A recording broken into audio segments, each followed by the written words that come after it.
마태복음 17장 10절에서 13절 우리 함께 읽겠습니다. 제자들이 물으러 이르되 그러면 어찌하여 서기관들이 엘리야가 먼저 와야 하리라 하나이까? 예수께서 대답하여 이르시되 엘리야가 과연 먼저 와서 모든 일을 회복하리라. 내가 너희에게 말하노니 엘리야가 이미 왔으되 사람들이 알지 못하고 임의로 대우하였도다. 인자도 그와 같이 그들에게 고난을 받으리라 하시니 그제서야 제자들이 예수께서 말씀하신 것이 세례 요한인 줄을 깨달으니라. 아멘. 오늘은 이 시대 속의 엘리야들이라는 제목으로 하나님의 말씀을 우리 사랑하는 성도님들과 함께 나누도록 하겠습니다. 지난주 우리가 예수님의 변화산 사건을 보시면서 생명 그 자체이신 예수님을 중심으로 살아있는 자와 구별되어 따지자면 죽어있는 사람들, 그 경계선 안에 있는 예수님을 보여주는 그 구약의 신의 산 사건이 바로 변화산 사건이다 라고 말씀을 드렸고, 이것은 이 시대 속에 예수님과 함께 있는 자들은 영원한 생명 속에 있다는 것을 보여주는 아주 상징적인 표적이었던 것입니다. 그 표적을 보이신 후에 제자들에게 내려오시면서 이 사건에 대해서는 부활하기 전까지 절대 이야기하지 말라라고 하시죠. 그러자 제자들이 내려오는 길에 예수님, 왜 서기관들이 메시아 전에 엘리야가 먼저 와야 하는 것에 대해서 물어보게 됩니다. 먼저 구약에서 다시 오기로 했던 인물, 구약에서 예언했던 인물은 두 사람이 있어요. 한 사람은 모세고 한 사람은 엘리야입니다. 이건 또 이번 주 성경 퀴즈에 나올 수 있으니까 잘 기억해 두세요. 모세와 엘리야입니다. 엉뚱한 거 쓰면 안 돼요, 문규 형제. 모세와 엘리야라고 제가 다시 한번 이야기를 할게요. 마지막으로 한 번 더 강조하면 모세와 엘리야입니다. 이렇게까지 했는데도 불구하고 다른 사람 이름 적혀 있으면 그냥 어쩔 수 없죠, 뭐. 자, 신명기 18장 15절 말씀 보면요. 내 하나님 여호와께서 너희 가운데 내 형제 중에서 너를 위하여 나와 같은 선지자 하나를 일으키시리니 너희는 그의 말을 들을지니라.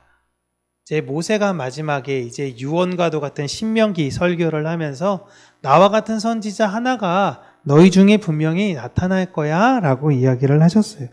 그리고 말라기 4장 5절과 6절 보시면 보라, 여호와의 크고 두려운 날이 이르기 전에, 이게 언제예요? 여호와의 크고 두려운 날이 이르기 전, 메시아가 오기 전에 내가 선지자 엘리야를 너희에게 보내리니 그가 아버지의 마음을 자녀에게로 돌이키게 하고 자녀들의 마음을 그들의 아버지에게로 돌이키게 하리라. 돌이키지 아니하면 두렵건대 내가 와서 저주로 그 땅을 칠까 하노라 하시니라. 아멘.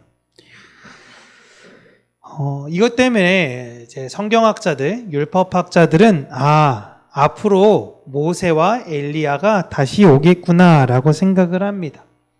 그래서 매번 어떤 메시아 후보 같은 사람이 있었을 때 늘 이 질문을 그들에게 던졌어요. 그래서 예루살렘의 제사장과 레위인들이 사람을 보내 아주 유력했던 메시아 후보인 세례 요한에게 사람을 보내서요. 당신이 혹시 이 두 사람 중 한 사람입니까? 라는 걸 물어봅니다. 요한복음 1장 보시면 우리 요한복음 1장 같이 한번 읽어볼게요. 시작. 유대인들이 예루살렘에서 제사장들과 레위인들을 요한에게 보내어 내가 누구냐 물을 때에 요한의 증언이 이러하니라. 요한이 드러내어 말하고 나는 그리스도가 아니라 한데, 또 묻되 그러면 내가 엘리야냐? 이르되 나는 아니라. 또 묻되 내가 그 선지자냐? 대답하되 아니라. 아멘. 하나님께서 분명히 두 사람을 보내주시겠다라고 말씀을 통해서 약속하신 인물은 모세와 엘리야였습니다. 그런데 지금 질문을 보면 한 사람이 더 있죠? 메시아도 있는 거예요. 그러니까 유대인들은 메시아 따로, 모세 따로, 엘리야 따로 이렇게 올 것을 기다리고 있고 지금도 기다리고 있는 중입니다. 그래서 21절에 엘리야냐 그 선지자냐 라고 물어봤던 대목이 나오죠. 여기서 그 선지자가 바로 모세예요. 왜냐하면 모세는 너무 중요한 인물, 율법을 받아온 사람이기 때문에 선지자 중에서 대표, 그 선지자 하면 그냥 모세였던 것입니다. 그리고 요한도 자신이 엘리야도 아니고 그리스도도 아니고 모세도 아니다라고 이야기를 했습니다. 그런데 오늘 본문 보시면 예수님이 요한이 엘리야였다라고 말씀을 하시는 거예요. 그렇다면 성경에서 말하는 엘리야의 의미가 무엇인지를 우리가 한번 살펴봐야 하는 겁니다. 요한도 자기가 죽을 때까지 자신이 엘리야인지를 몰랐던 겁니다. 근데 예수님은 그가 엘리야였다라고 얘기하신 거죠. 엘리야가 누구냐라고 보면요, 가장 암울했던 시기에 회개와 회복을 선포했던 사역자였습니다. 엘리야가 사역했던 북이스라엘은 당시에 아합과 이세벨이 지배했던 시기입니다. 정확하게는 이세벨이 지배했던 시기예요. 아합은 바지예요, 바지. 바지 왕일 뿐이지 모든 건 다 이세벨이 지배했던 시기였습니다. 이 시대가 다른 시대와 다른 것은 다른 왕들은 우상을 숭배했지만 하나님을 예배하도록도 허용했어요. 그러니까 그거에 대해서는 뭐라고 막지 않습니다. 하나님 예배드리고 싶으면 예배드려. 바알에게 예배드리고 싶으면 예배드려. 그런데 공식적으로 우리는 바알에 초점을 맞춰서 갈 거야 라는 것이 북이스라엘의 대다수 왕들이었습니다. 그러나 아합과 이세벨 시절에는요, 나라의 종교를 바알과 아세라에 맞췄습니다. 그래서 성경에서 유독 아합 왕을 가장 악한 왕이라고 했던 이유가 그거예요. 성격이 정말 나빠서 악한 왕인 것이 아니라 하나님을 나라에서 배제해버리려고 그랬어요. 그런데 그걸 실상 누가 했느냐? 아합이 한 게 아닌 이세벨이 했던 겁니다. 그 전에 다른 왕은 바알과 아세라를 섬기는 것을 허용했던 가장 큰 이유 중에 하나가 이스라엘 말고 다른 모든 민족들은 기본적으로 다 바알을 섬겼습니다. 그러니까 바알과 아세라를 섬기는 그들과 친하게 지내기 위해서는 그들의 종교를 허용해 주었어야 돼요. 이게 흔히 말한 외교죠. 외교적 이유로 인해서 그들을 허용했던 것입니다. 그러나 아합과 이세벨은 달랐습니다. 특별히 이세벨은 하나님 섬기는 것을 너무너무 싫어했어요. 남유다가 레위인들만 제사장으로 세웠다면 북이스라엘은 여로보암이 레위인들만 따로 제사장을 세운 게 아니라 자, 제사장 하고 싶은 사람 손 드세요. 그러면 그 사람들 중에서 좀 유능한 사람을 제사장으로 뽑아서 세웠습니다. 그러니까 아합 당시에는요, 자, 하나님 선지자, 하나님 제사장 하고 싶은 사람 손 드세요 라고 이야기하면 아무도 손들지 않았던 것이고 아무도 하지 않으려고 했던 것입니다.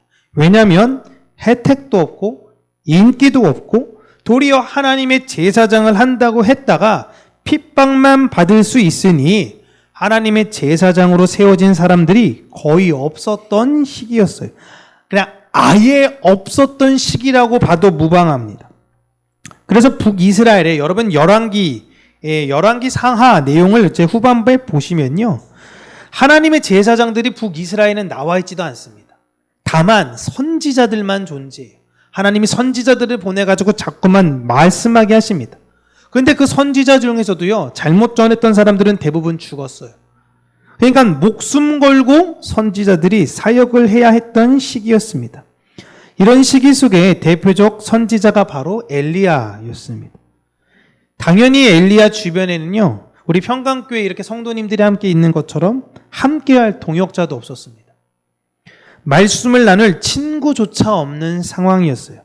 처음부터 끝까지 외롭고 고독한 삶을 살며 늘 자신이 누군가 암살당할지 모른다라는 두려움과 죽음의 염려로 살았던 사람이 엘리야였습니다. 그래서 그 내용을 가만 보시면 우리가 엘리야는 되게 하늘의 용사처럼 생각하는데요. 하나님께서 엘리야를 만날 때마다 말씀하시는 건 두려워하지 말라. 두려워하지 말라. 두려워하지 말라. 너무 무서운 거예요. 이세벨이 나를 죽이려고 수없이 많은 사람들을 보내는 거거든요.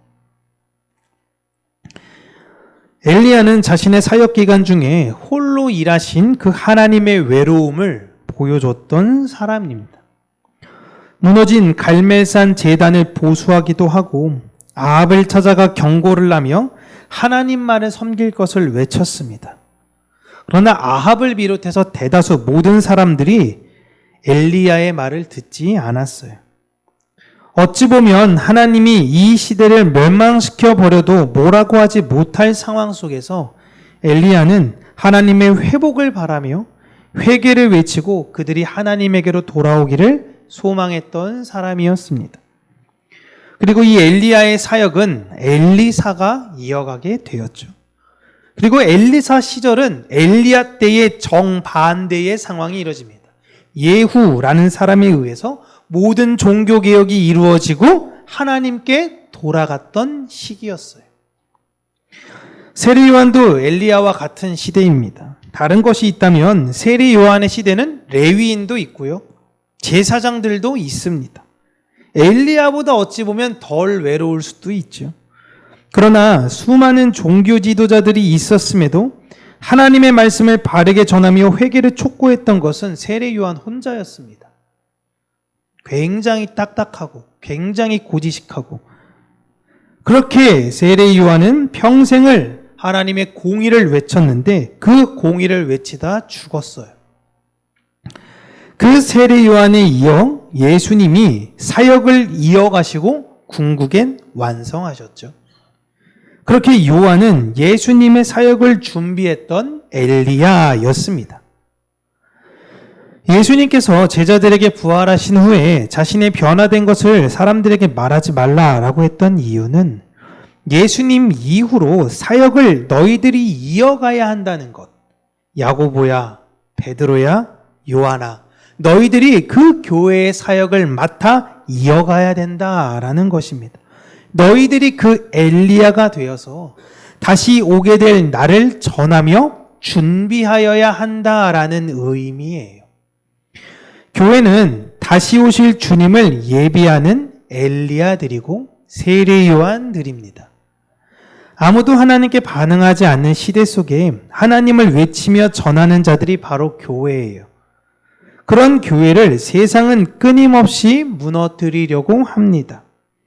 소아시아에 있는 7교회 중에 하나님한테 칭찬 들었던 교회가 2군데밖에 없습니다. 5군데는 심지어 라오디게아 교회는 칭찬도 못 받았지만 4교회는 칭찬과 책망을 동시에 들었죠. 그런데 되게 코미디 같은 건 가장 규모가 작았던 교회, 그 교회들인 서머나와 빌라델비아 교회만 칭찬을 듣게 되었다라는 것이고 가장 규모가 크고 화려하고 온갖 부자들이 있었던 라오디게아 교회는 하나님께서 책망만 하셨다라는 것입니다. 엘리야를 죽이기 위해 이세벨이 그 난리를 칩니다. 세례 요한을 헤로디아가 꾀를 내어서 죽이게 되죠. 교회를 무너뜨리기 위해 수많은 사람들이 시도를 합니다. 그러나 주께서 세우신 교회는 무너지지 않아요. 그러자 사단이 다시 쓰는 방법은 교회를 유혹하는 것입니다. 이 세상에서 말하는 번영과 번창, 성공과 그곳에 행복이 있다 라고 우리에게 선악과를 들이밀으며 그것을 먹으라라고 이야기를 하죠. 그렇게 교회는 점점 그 힘을 잃어가게 되는 것입니다. 사람들은 요한이 죽었다고 해서 당장 뭐가 달라졌느냐라며 반문을 해요. 요한이 달라졌다고 해서 여러분 헤롯이 죽었습니까? 헤로디아가 갑자기 죽었나요? 갑자기 이 세상이 다 뒤집어 엎어졌나요? 그렇지 않습니다.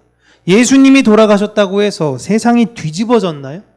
물론 지진 나고 그래서 뒤집어지긴 했지만 실질적 세상은 아무것도 달라지는 게 없어 보입니다. 하나님 말씀을 전하는 사람이 죽는다고 해서 당장 이 세상이 변하는 것은 없습니다. 그러나 그 말씀을 전해지고 전해져서 그 말씀이 인천 연희동 평강교회 이곳에 있는 우리에게까지 오게 되어지고 이 말씀이 우리를 변화시켰고 그 말씀은 이 세상을 변화시키지 못하는 것 같아 보이지만 지금도 이 세상을 변화시키고 있는 중인 것입니다. 교회는 이 세상에 사는 선지자로서 세례 요한의 사역을 담당하고 있으며 우리 모두 이 세상을 사는 엘리야들인 것을 여러분 기억하셔야 되는 것입니다. 그러나 요한복음에서 세례 요한의 태도를 보시면 그는 자신이 엘리야가 아니다라고 생각을 했죠. 그런데 요한은 자신의 사명을 명확히 알았습니다. 나는 엘리야야. 그러니까 난 이런 사역을 해야 돼 라는 것이 아니라 나는 엘리야가 아니야. 나는 그냥 단지 그분이 오실 길을 예비하는 사람일 뿐이야 라고만 생각하며 자신의 사명에 최선을 다했습니다. 그는 자신이 엘리야적 사역을 하는 사람이라는 것을 분명히 알았어요. 그러나 자신이 엘리야로 불리우는 것에 큰 관심이 없었습니다. 우리는 이 세상에서 우리를 어떻게 부르느냐에 관심을 갖지 않아야 하는 거예요. 하나님께서 이미 우리에게 성도라는 이름을 주셨고 우리를 자신의 자녀 삼아 주신 그 은혜에 감사하며 만족할 뿐입니다. 내가 교회인데 나는 너희들이랑 차원이 달라.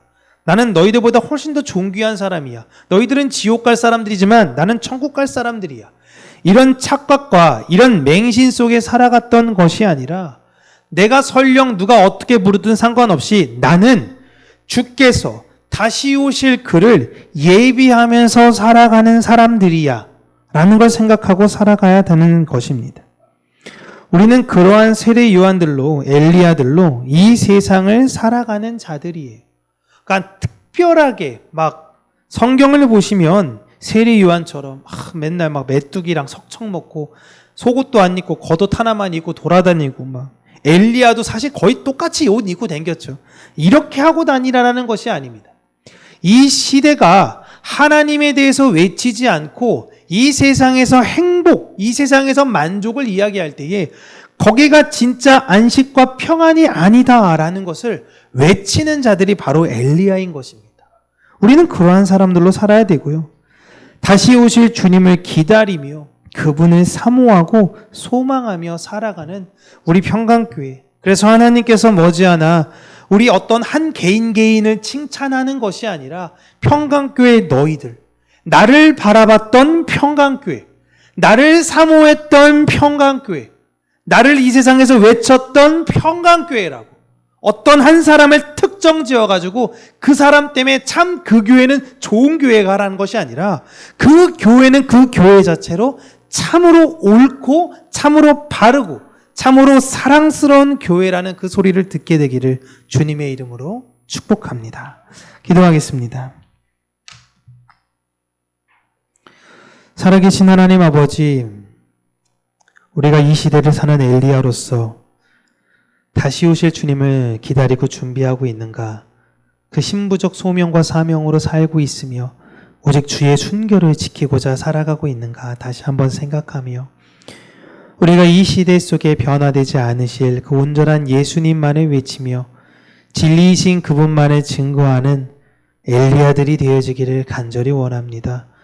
주의 오실 길을 예비해야 됨에도 불구하고 여전히 이 세상에서 안식과 평안에 그 거짓에 빠져 사는 사람들을 긍휼히 여기며 그들로 하여금 다시금 그 아버지에게로 돌이키게 하는 그들의 온전한 자녀됨을 다시금 외치며 하나님께로 돌아오라라고 외치는 우리 평강교회 모든 성도님들이 될 수 있도록 은혜 주시고 우리 각자 하나님께서 맡기신 그 사역지와 그 사명 가운데에 그 모든 일들을 은혜 안에서 잘 해결해 나아가며 오직 하나님의 영광만을 위해서 살아가는 자들이 될 수 있도록 은혜 주시기를 간절히 원합니다. 우리 평강교회 모든 분들이 다시 오실 주님을 예비하는 자들이 되어지기를 원합니다. 아무도 하나님께 반응하지 않고 그 누구도 우리의 소리에 귀를 기울이지 않을지라도 우리가 우리에게 주어진 바 그 맡겨진 바 사명들을 잘 감당하며 하나님의 은혜와 사랑의 그 깊고 넓은 은혜를 온전히 잘 증거하는 우리 모든 성도님 한 분 한 분이 될 수 있도록 은혜 허락하여 주시옵소서. 예수님 이름으로 기도합니다. 아멘.